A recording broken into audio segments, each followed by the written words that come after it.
Paz e graça, irmãos e irmãs. O texto já está projetado em nossa tela. Vou convidar você a encontrar o texto para você conferir essa belíssima passagem em que o apóstolo São Paulo nos instrui acerca do que nós celebramos nesta noite. Primeira carta de Paulo aos Coríntios,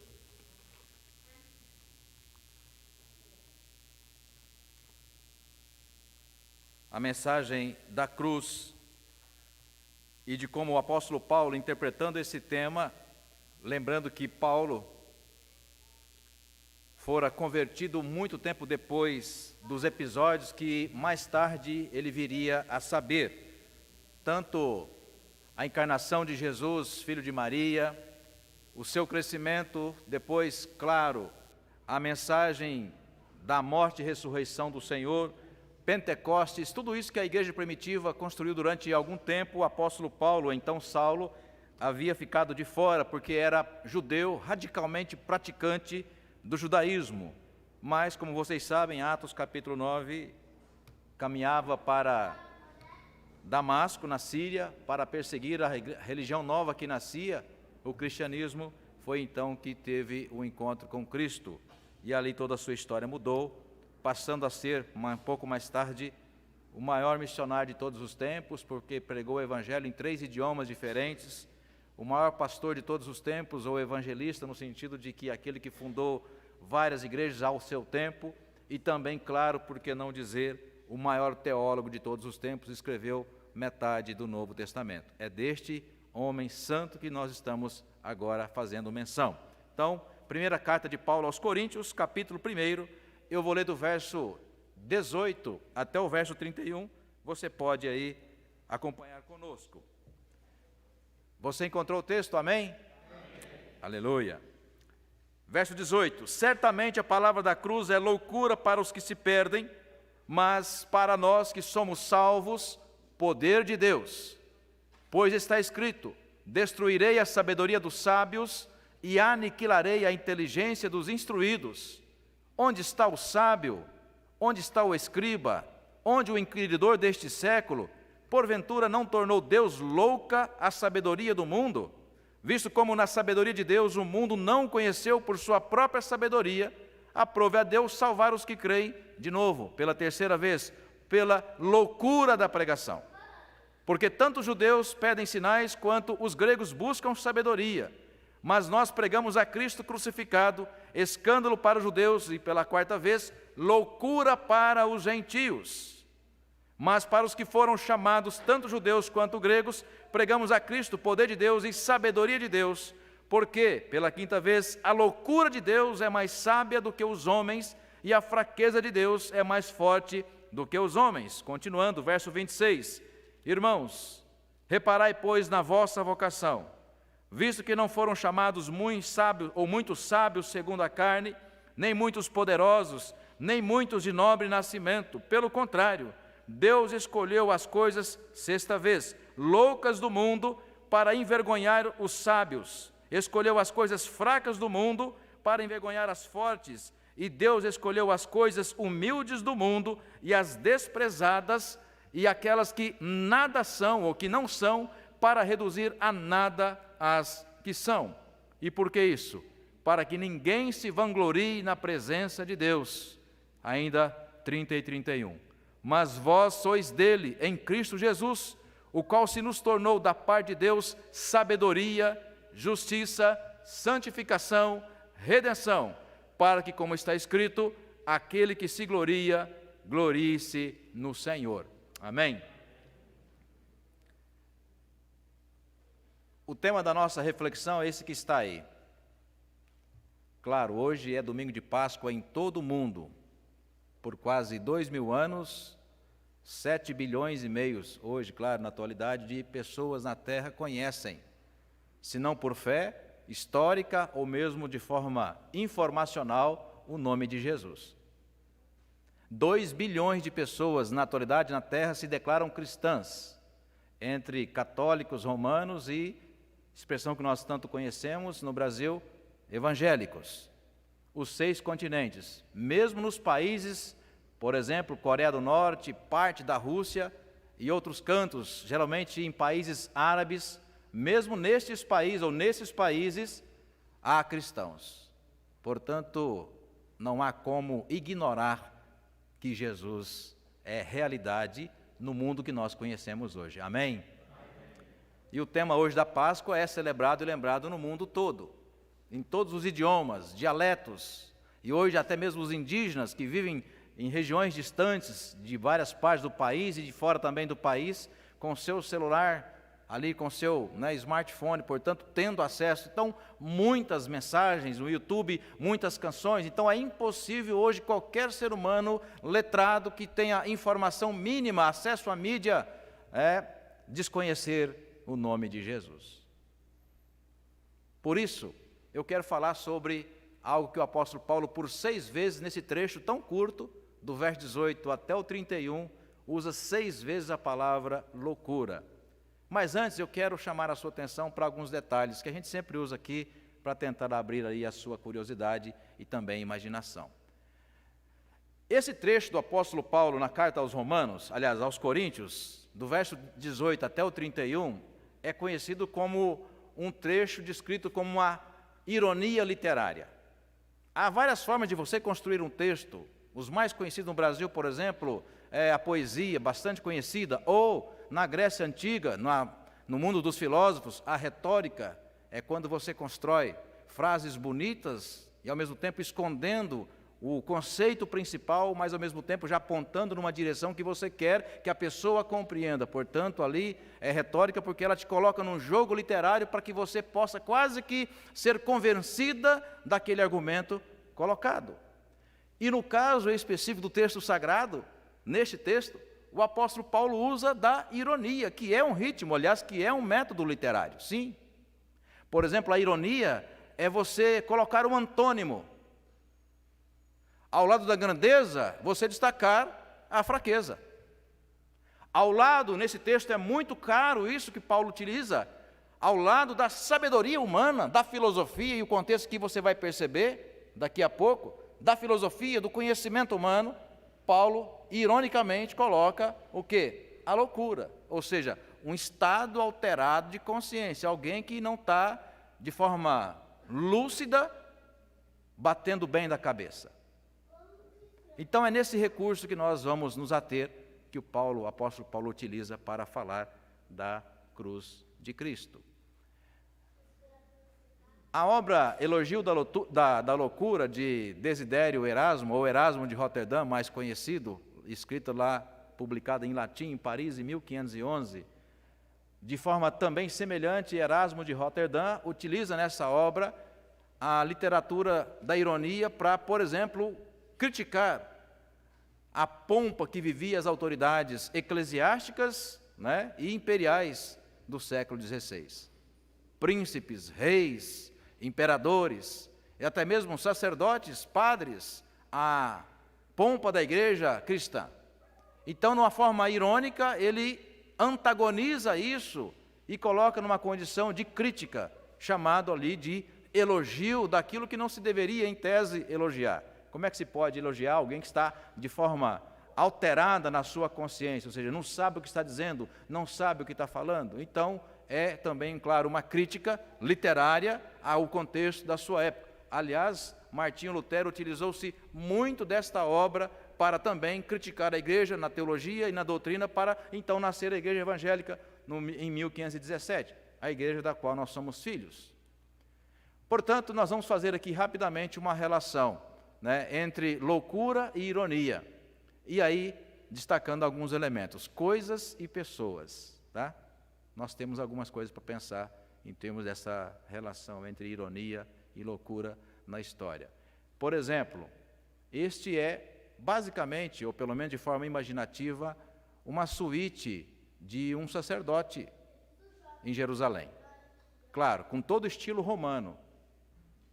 A gente pode pensar, alguém que tinha posse naquele contexto, na absoluta miséria de camponeses, de pessoas que 95% da população viviam praticamente na miséria para sustentar a pompa de eclesiásticos, ou vamos dizer assim, de judaizantes, oficiais do exército e representantes do Império Romano em Jerusalém. Então a gente vai imaginar, né, uma banheira privada, água ali potável, além de excelentes condições de limpeza, piso no mármore e por aí vai. Quer um exemplo claro de ironia, de acordo com o Evangelho? Tente comparar o quarto de Jesus ou onde Jesus nasceu. Isso é uma ironia literária, presbítero Denilson. O Jesus que nós celebramos hoje, menino, nasceu num lugar assim. Outro exemplo, um cavalo, quarto de milha ou manga larga, conhecido pela capacidade que os faraós tinham de reproduzir, por conta do dinheiro que tinham, da posição que ocupavam. Eles já naquela época tinham técnicas extraordinárias para, usando o conhecimento das pessoas, dos funcionários, vamos assim dizer, reproduzindo, né, de forma, né, bastante desenvolvida esse tipo de raça de animais. Hoje, se você entrar no Google, aí mesmo na internet, você vai descobrir aproximadamente quanto custa um cavalo assim. Em torno, Marcos, de 15 milhões de reais. Você ouviu bem, 15 milhões de reais. E, no entanto, uma ironia literária, a Bíblia diz com clareza, há pouco vimos aonde Jesus nasceu, em que condições Jesus nasceu, numa estrebaria, lugar próprio para nascimento de animais. E o Evangelho de Mateus, aliás, os 3 evangelhos narram como é que Jesus entrou em Jerusalém. Ele entrou num animal assim. Não é irônico? Jesus entrou, Lau, num jumentinho em Jerusalém. Ah, mas na época não tinha quarto de milha. Claro que tinha. Inclusive em Jerusalém. Para atender, por exemplo, os oficiais romanos. Ah, mas foi para cumprir uma mensagem profética. Sim, e daqui a pouco você vai entender por que havia a mensagem profética de Jesus entrar montado em Jerusalém, na gloriosa Jerusalém, no glorioso templo de Jerusalém. Jesus entra montado num jumento. Sabe quanto custa um jumento hoje? Que no Brasil é chamado de burro? Entre 18 e 50 mil reais. Diferença mínima para 15 milhões de reais. Né? Vamos sair de coisas e animais, vamos pensar em algumas biografias agora aqui no Brasil. Tá? Ironias entre história, loucura e ironia. Né? Nós conhecemos este homem, Joaquim Barbosa, mineiro, nascido em 1954, filho de uma empregada doméstica e de um pedreiro. E para tentar a vida, na década de 60, mudaram-se para Brasília. Ainda jovem, e aqui os jovens, para destacar o mês da nossa reflexão, o tema desse mês é Maratonando na Palavra, a importância de se dedicar aos estudos, à leitura.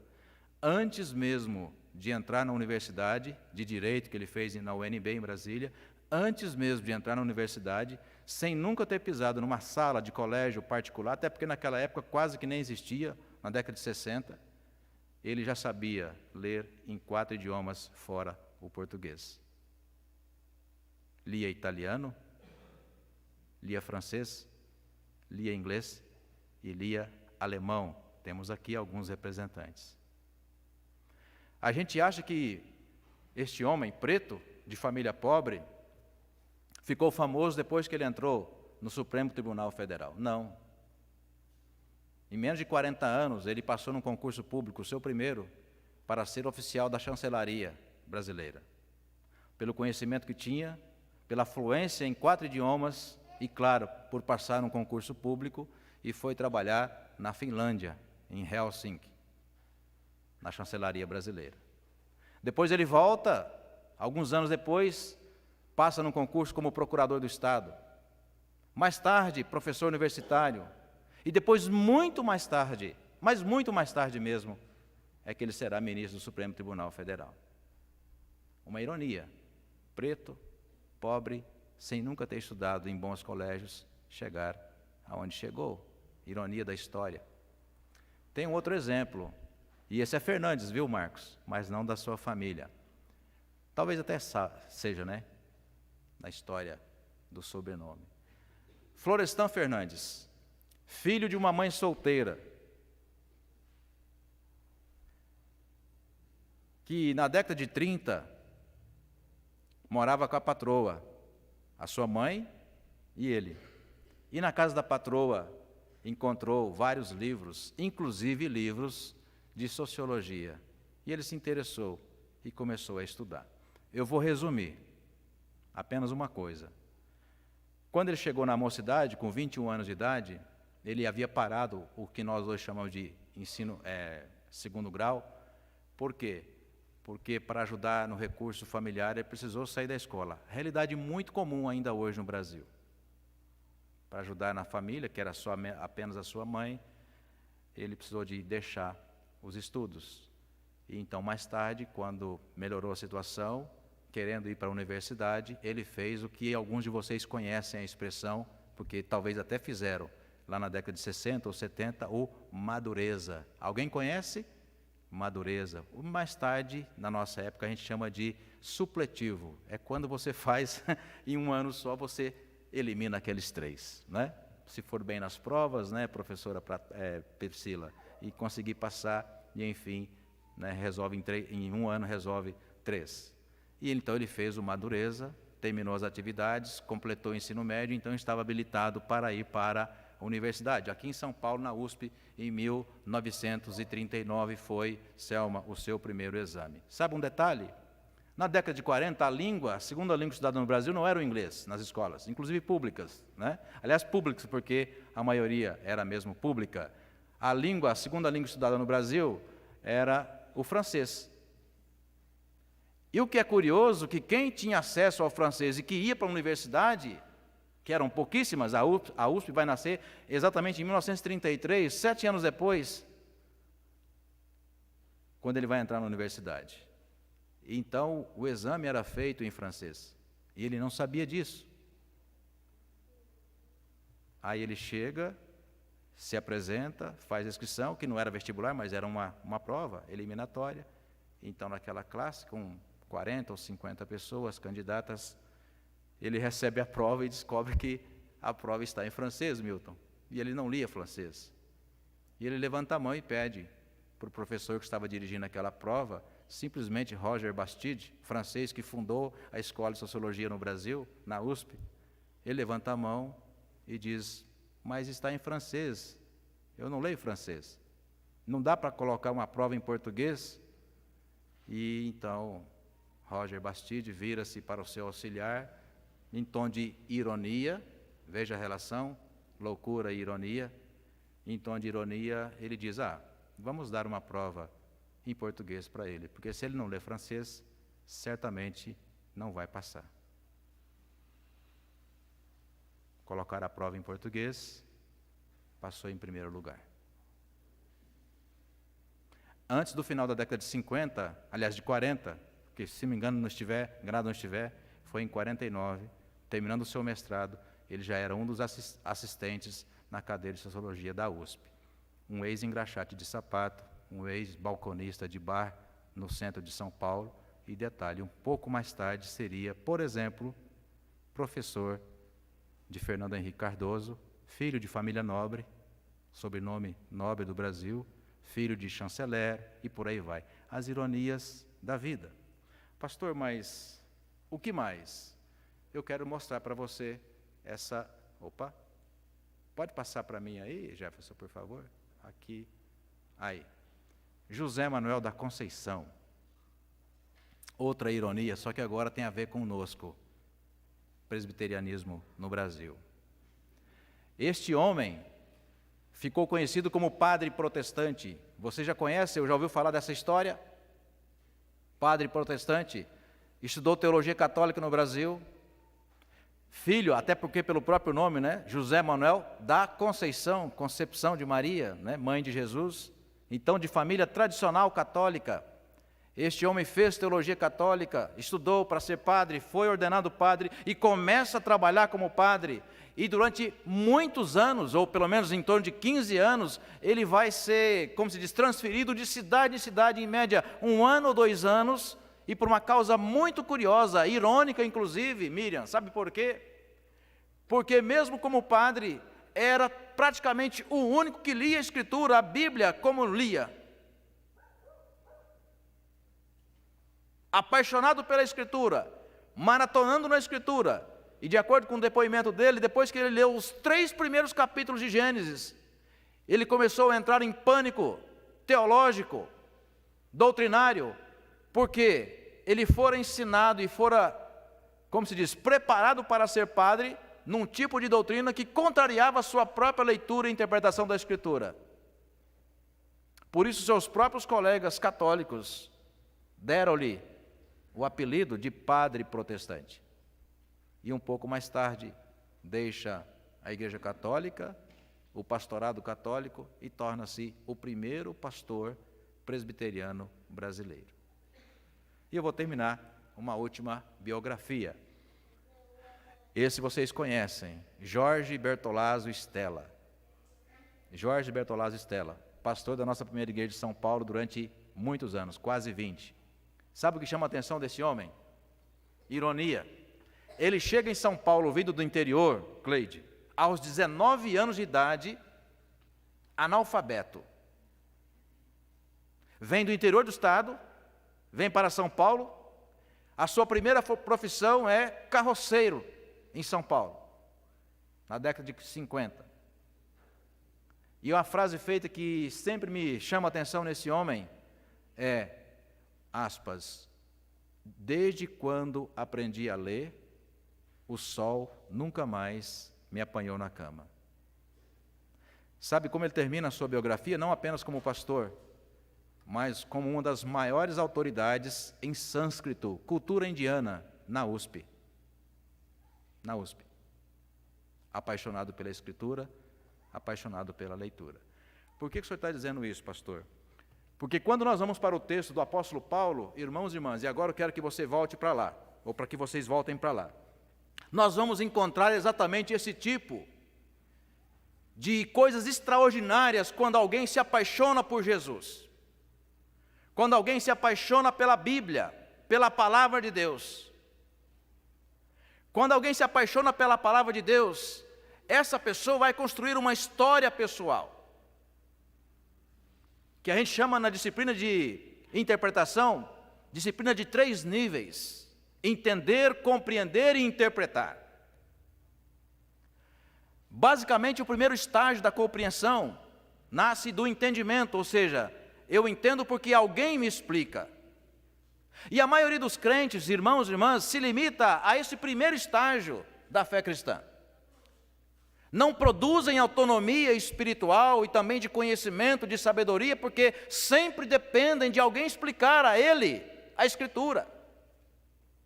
Só que sempre quando alguém te explica a Escritura, explica a partir do seu próprio entendimento, das suas próprias visões. Então você sempre será dependente de alguém para te ensinar a Escritura, mas de acordo com a visão do seu professor, ou do seu mestre, ou do seu guia espiritual, desculpa aqui a expressão. O segundo estágio é a compreensão. É quando alguém te deu os primeiros passos sobre o que significa a palavra de Deus. Você gosta daquilo, o Espírito Santo começa a tocar no seu coração e de repente você começa a desenvolver um caminho próprio. Eu vou me dedicar mais tempo à Escritura, vou me dedicar mais tempo à palavra. Em algum momento você vai chegar a esse nível de compreensão da Escritura. Mas há um terceiro e último estágio na compreensão, na literatura, que é quando você chega no nível da interpretação. Ou seja, o que a palavra significou no passado, agora ela continua significando, só que ela tem algo novo para a minha vida. E é disso que eu estou falando com você já há algum tempo, como pastor dessa igreja. A importância da gente se dedicar à Escritura, para que a gente possa desenvolver a nossa autonomia espiritual, a nossa autonomia na palavra de Deus. E Paulo chega a esse estágio, ao meu ver, depois em tempo curto, porque era judeu praticante, como disse há pouco para vocês, mas ele chega num nível por ser muito criticado, primeiro porque foi perseguidor da igreja, segundo porque ele permitiu, como ele mesmo testemunha, ele permitiu na morte de Estevão, e terceiro porque Paulo ousou pregar o evangelho para quem não era judeu. Então Paulo precisava de forma recorde aumentar a sua capacidade de compreensão da palavra, do entendimento da palavra, para que pudesse servir como ele serviu. Portanto, um contexto histórico, vá lá comigo no texto de Atos, e aqui vou tentar não me demorar.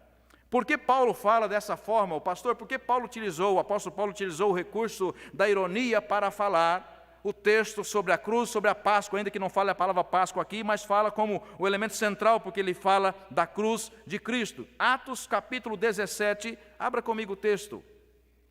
Atos no capítulo 17, eu vou destacar para você 3 versículos. O primeiro deles, na geografia, aonde estava Paulo, no capítulo 17, no verso 16, de acordo com a narrativa de Lucas, no Evangelho de Atos, no livro de Atos 17, verso 16, olha só. Enquanto Paulo os esperava quem?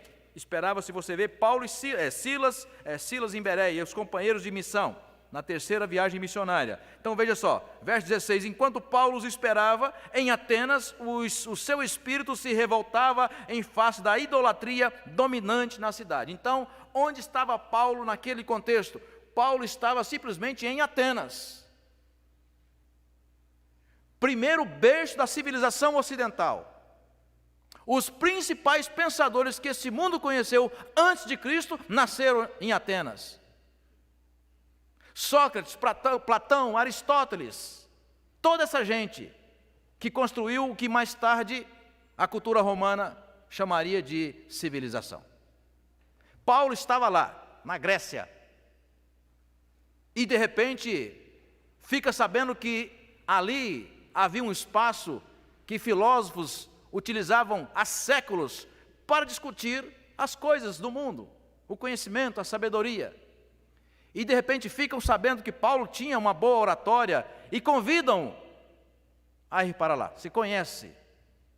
E aí ele vai discutir e vai anunciar o Deus crucificado. Verso 22. Aí mesmo, Atos 17, verso 22. Então Paulo, levantando-se no meio do Areópago, disse: Senhores atenienses, exclama, em tudo vos vejo acentuadamente religiosos. Porque passando e observando os objetos de vosso culto, encontrei também um altar no qual está escrito ao Deus desconhecido. Enfim, para aí. Então Paulo vai discursar ali em Atenas e também no espaço tipicamente de gente inteligente, e vai anunciar o Deus desconhecido. O que era o Deus desconhecido? Um Deus que até então não se era construído pelas mãos humanas, porque todos os deuses conhecidos até então eram fabricados na madeira, na pedra, ou mesmo os deuses vistos, sol, lua, a terra. E Paulo ousa anunciar um Deus desconhecido e mais tarde, entre aspas, piora mais a situação ainda quando fala de um Deus que encarna, o Deus Filho que encarna, de Maria, que ficou grávida sem concepção masculina, nasce Jesus, cresce, aos 30 anos começa o ministério, faz um monte de milagres, morre e ressuscita.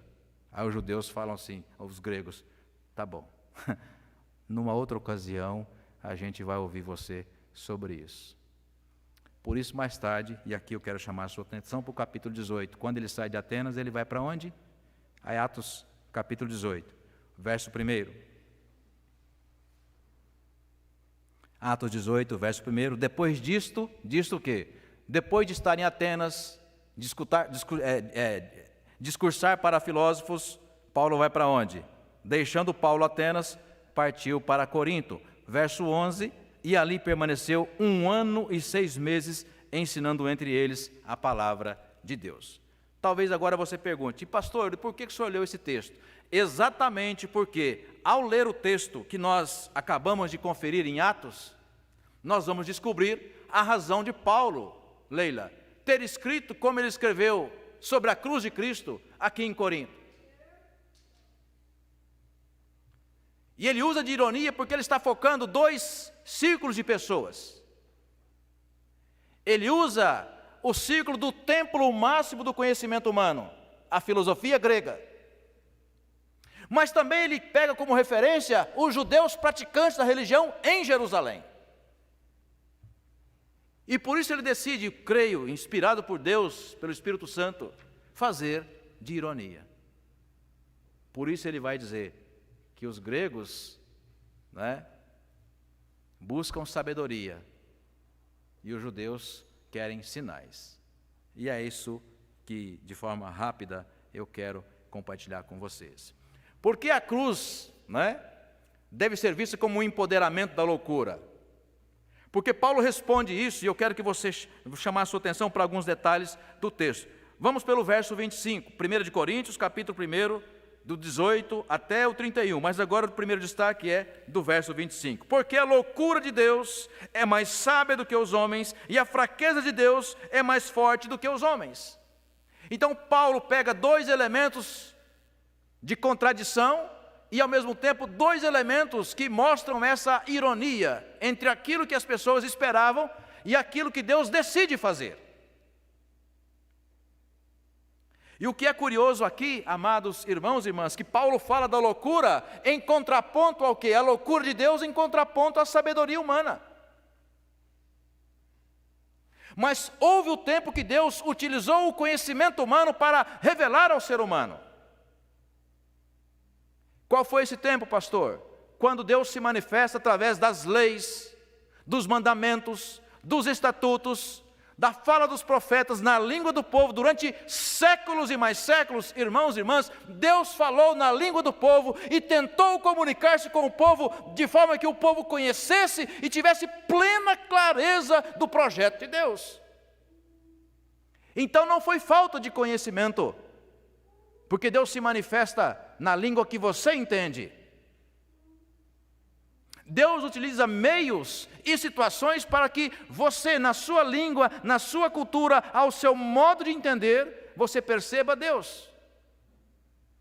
Mas não foi suficiente, porque os sábios continuavam não querer a Deus, e os judeus religiosos continuavam a esperar mais e mais de Deus.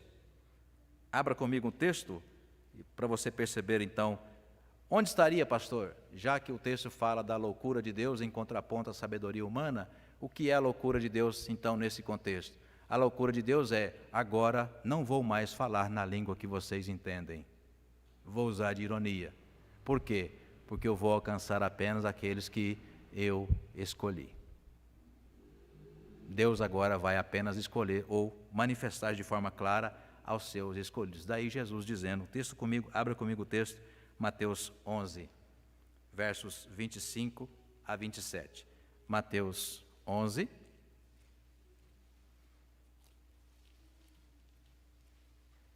Mateus 11, verso 25 a 27.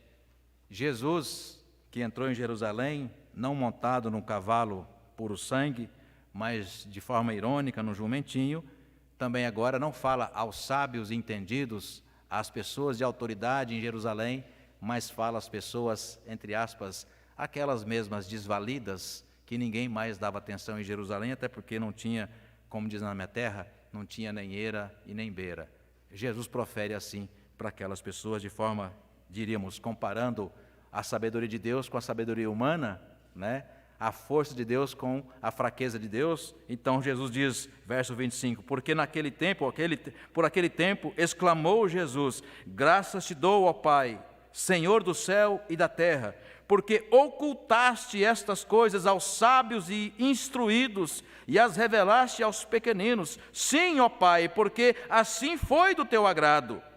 Tudo me foi entregue por meu Pai. Ninguém conhece o Filho senão o Pai, e ninguém conhece o Pai senão o Filho, e aquele a quem o Filho o quiser revelar. Por isso, irmãos e irmãs, há um empoderamento da palavra cruz e do que aconteceu na cruz. Por isso Paulo interpreta esse apoderamento como o quê? Para aqueles que buscam sinais, que são os gregos, aliás, que buscam sabedoria. Para aqueles que buscam sinais, que são os judeus. Paulo usa aqui a expressão de loucura para dizer, olha, a mensagem agora não é mais para vocês. Vocês tiveram o tempo de crer na língua de vocês, na capacidade que vocês têm intelectual de compreender a Deus. Agora Deus não usa mais desses recursos. Mas agora para vocês, Deus vai falar loucuras, quais sejam. Deus, como nós vimos pela manhã, sendo Deus, abre mão da sua glória. A palavra esvaziar-se, né? É kenosis, ou seja, tenta a ideia de você tirar toda a água de um copo e depois, para se garantir, ainda pega uma flanela ou um pano de prato e seca literalmente o interior daquele copo.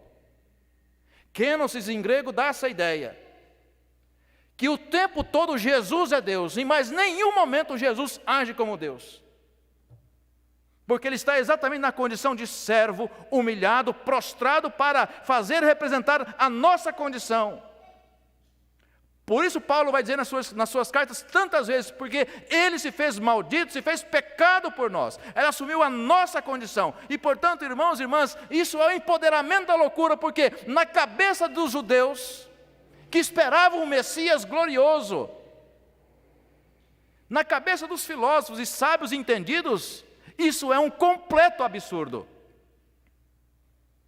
Mas para aqueles simples e desvalidos do seu tempo, Paulo vai dizer, poder de Deus, amém? Porque importa-nos ser salvos pela loucura da pregação do Cristo crucificado. Por isso, irmãos e irmãs, nós estamos aqui por essa loucura da cruz de Cristo. Que pessoas inteligentes, não que nós não sejamos, até para você não ficar em dúvida, de repente, né, pastor, o que o senhor quis dizer com isso? Para ficar melhor, é melhor ouvir Paulo dizer, né? Abra comigo, 1 de Coríntios, aliás, você já está aí, mas vamos lá no capítulo 2. Paulo fala desse trocadilho entre sabedoria humana e sabedoria do Espírito Santo. Paulo fala disso muitas vezes. No capítulo 2, logo na sequência do texto, eu vou ler para você do verso 1 até o verso 5. Eu, irmãos, quando fui ter convosco, anunciando-vos o testemunho de Deus, não fiz, olha só, com ostentação de linguagem ou de sabedoria. Ou seja, não estou aqui para mostrar intelectualidade, que eu sou bacharel nisso, bacharel naquilo, que eu falo 3, 4 idiomas. Paulo, não é esse o método que eu quero utilizar para anunciar a pregação, para fazer a pregação, anunciando Cristo Jesus. Verso 2, porque decidi nada saber entre vós, senão o quê? A Jesus Cristo e este crucificado. E foi em fraqueza, temor e grande tremor que eu estive entre vós. A minha palavra e a minha pregação não consistiram em linguagem persuasiva do que? De sabedoria, mas em demonstração do Espírito e de poder. Daí está o empoderamento. Para que a vossa fé não se apoiasse em sabedoria humana, e sim no poder de Deus. É dessa sabedoria que Paulo está fazendo o trocadilho entre a sabedoria humana e a loucura de Deus.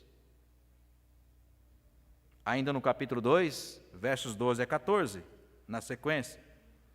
Ora, nós não temos recebido o Espírito do mundo, e sim o Espírito que vem de Deus, para que conheçamos o que por Deus nos foi dado gratuitamente. Disso também falamos, não em palavras ensinadas, de novo, gente, vai insistir, pela sabedoria humana, mas ensinadas pelo Espírito, conferindo coisas espirituais com espirituais. Ora, o homem natural, ou seja, cientista, inteligente, culto, intelectual, o homem intelectual, culto, cientista, não aceita as coisas do Espírito de Deus. Vou fazer uma pausa aqui. Quais são as coisas do Espírito de Deus? Um menino nos nasceu, um filho se nos deu, e o poder estará o quê? Sobre ele. Isaías capítulo 9, Isaías capítulo 11, do tronco de Jessé nascerá um rebento, e por aquele menino nós seremos salvos. Está Maria, e aqui, desculpe a comparação, adolescente por volta de 17 anos, batendo um bolo na sua casa humilde, De repente aparece o profeta, aliás, um anjo.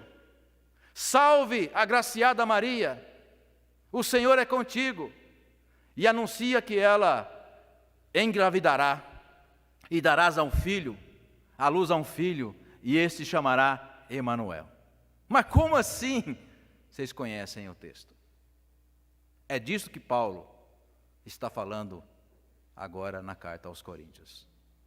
O que Deus está fazendo, vocês não vão compreender. Só vai, na verdade, aceitar pelo mistério da fé. Por isso nós estamos aqui. Nós não explicamos como Maria engravidou. Nós não explicamos como Jesus ressuscitou. Nós não explicamos como Jesus andou sobre as águas. Nós não explicamos como Jesus ressuscitou o filho da viúva de Naim. Nós não explicamos como ele ressuscitou a Lázaro depois de 4 dias sepultado. Nós não explicamos nenhum dos sinais milagrosos que estão registrados nos 3 primeiros evangelhos. E é disso que Paulo está dizendo, não é pela explicação e compreensão da razão humana. Nós estamos falando da loucura de Deus agora, contrariar a sabedoria humana e realizar grandes proezas entre nós. E aqui, já terminando essa reflexão, por isso que Herodes ficou preso no tempo. Tinha tudo para ser grande e conhecido eternamente na terra. E de forma irônica, sabe quem chegou até nós? Não foi aquele cavalo quarto de milha de 15 milhões de reais. Mas como nós vimos hoje pela manhã numa das músicas, quem chegou até nós foi Jesus, que entrou em Jerusalém montado num burro. Desculpe aqui a associação. Eu vou terminar citando uma ilustração que talvez vocês conheçam. Né, pastor Alessandro?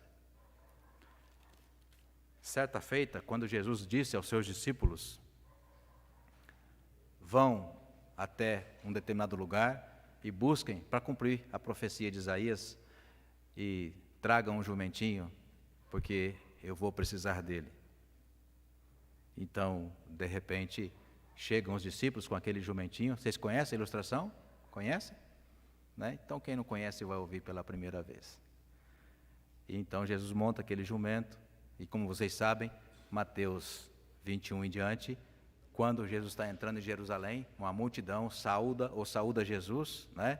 Vinde, glorificai o nome do Senhor, bendito seja o nome do Senhor, hosana nas maiores alturas, folhas de palmeiras, né? Aquela palmeira, né? Enfim, um grande alvoroço saudando a entrada de Jesus.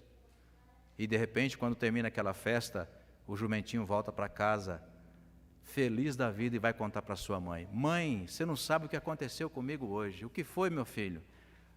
Eu entrei em Jerusalém, tinha uma multidão toda e ficou impressionada comigo. E começou a me saudar, começou a felicitar a minha entrada, e precisa ver a coisa extraordinária. E ela sabia do fato, e então disse para ele, é mesmo? Então volte amanhã, faze a mesma coisa. Como assim? Não, vai amanhã vai ter festa também, você vai lá e tente reproduzir a mesma cena. Então, é uma ilustração, ele vai, lotada também, o centro de Jerusalém, como a 25 de março, ele entra em Jerusalém lotado, ele simplesmente passa despercebido, e volta para casa triste, e a mãe então pergunta, e aí, você foi ovacionado? Não, não fui. O que aconteceu, mãe? Sem Jesus, você é apenas um jumento. Mal comparando, é como nós vemos os seres humanos muitas vezes querendo ser grandes. Deus ironiza. E, como Paulo fala, aprovou a Deus nos salvar pela loucura da cruz de Cristo. Que Deus assim, irmãos e irmãs, reforce em nosso coração a plena certeza de que a Páscoa é um claro sinal de que Deus faz proezas nesse mundo. E louvado seja o Senhor, porque o nosso nome foi ali naquele livro santo escrito, do qual ninguém pode apagar. Que Ele assim, em nome de Jesus, nos abençoe sempre. Amém.